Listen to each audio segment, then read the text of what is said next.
और क्या है एलर्जी? वायरस सब हो जाता है हाँ।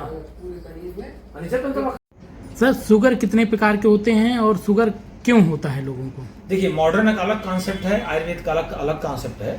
आयुर्वेद में 20 प्रकार के प्रमेय बताए गए हैं। और जो तो मैं चूंकि आयुर्वेद का विद्यार्थी हूँ, आयुर्वेद का मैं छात्र हूँ ना, तो मैं आयुर्वेद की बात करूँगा। तो मॉडर्न में अपने तरफ से बताते हैं टाइप 1 टाइप 2, उनका तरीका अलग, वो अपना बताएंगे। लेकिन हमारे आयुर्वेद में 20 प्रकार के प्रमेय बताए गए हैं। और कुछ आयुर्वेद कहता है कि ऐसे ऐसे जो प्रमेय हैं वो असाध्य हैं, जैसे बीज दोषात जेनेटिक, और ऐसे ऐसे प्रमेय कुछ साध्य भी बताए गए हैं। ऐसे ऐसे जो प्रमेय हैं वो साध्य भी बताए गए हैं।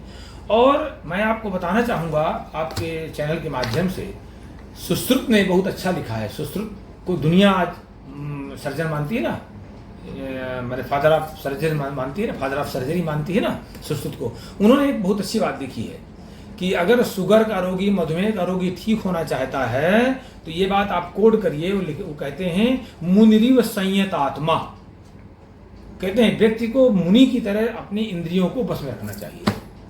तो एक साल में अगर इन नियमों के अनुसार कोई चलता है, आहार विहार, मैंने खान पान और औषधियाँ, तो प्रमेय बिल्कुल ठीक हो जाता है। मैंने मधुमेह बिल्कुल ठीक उन्होंने बताया। और हम लोग प्रयोग करते हैं, हम लोग ठीक करते हैं लोगों को, हम लोग ठीक करते हैं। हमारे यहाँ ये एक स्टाफ है, अभी आप बुलाइए, उसको भयंकर शुगर था, बिल्कुल संयम से रहता है, ठीक हो गया। लेकिन होता क्या, हमने जो अनुभव अपने चिकित्सा के अनुभव में पाया है, जब लंबे समय तक लोग सिंथेटिक मेडिसिन या एलोपैथी मेडिसिन या अन्य मेडिसिन डाल करके और रोग को जटिल करके आते हैं, तो आयुर्वेद में टाइम लगता है, या आयुर्वेद ये रोगों क्रिटिकल हो जाता है, फिर आयुर्वेद में भी टाइम लगता है। कभी कभी जन्मजात भी रहता है हाँ। शुगर, तो वो कैसे, उसको किस नजरिए से देखते हो, कैसे हो वो जाता है? मॉडर्न में तो टाइप 1 कहते हैं, और आयुर्वेद में उसको बीज दोषात कहते हैं। आनुवंशिक मतलब बीज दोष से जो जेनेटिक्स जेनेटिक है। हाँ, आनुवंशिक नहीं कह सकते। क्या उसका इलाज हो जीन से सकता है? नहीं, वो आयुर्वेद भी उसको असाध्य बताता है। आयुर्वेद भी उसको असाध्य बताता है। तो उसके लिए क्या करना चाहिए लोगों को? उसको तो दवाइयों पर निर्भर रहता है जीवन भर। अब तो मॉडर्न में अपना इंसुलिन वगैरह देने लगे हैं, तो जीवन भर दवाइयों पर निर्भर रहते हैं।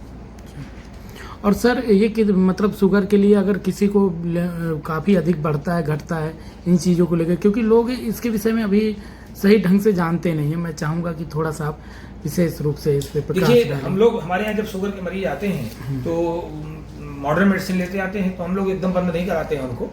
और लेकिन धीरे धीरे करके जैसे हम लोग देखते जाते हैं कि नहीं, रोगी कंट्रोल होता जाता है, तो वो दवाइयाँ कम करते जाते हैं जो पहले से खा चुकता है, और अपना आयुर्वेद दवाइयाँ चलाना शुरू कर देते हैं। और हमारे यहाँ आयुर्वेद में जो वात पित्त कफ का सिद्धांत है, तो कई रोगी में शुगर डाउन हो जाता है, कई रोगी में बढ़ जाता है। तो ये जो है मेटाबॉलिज्म डिसऑर्डर ही है।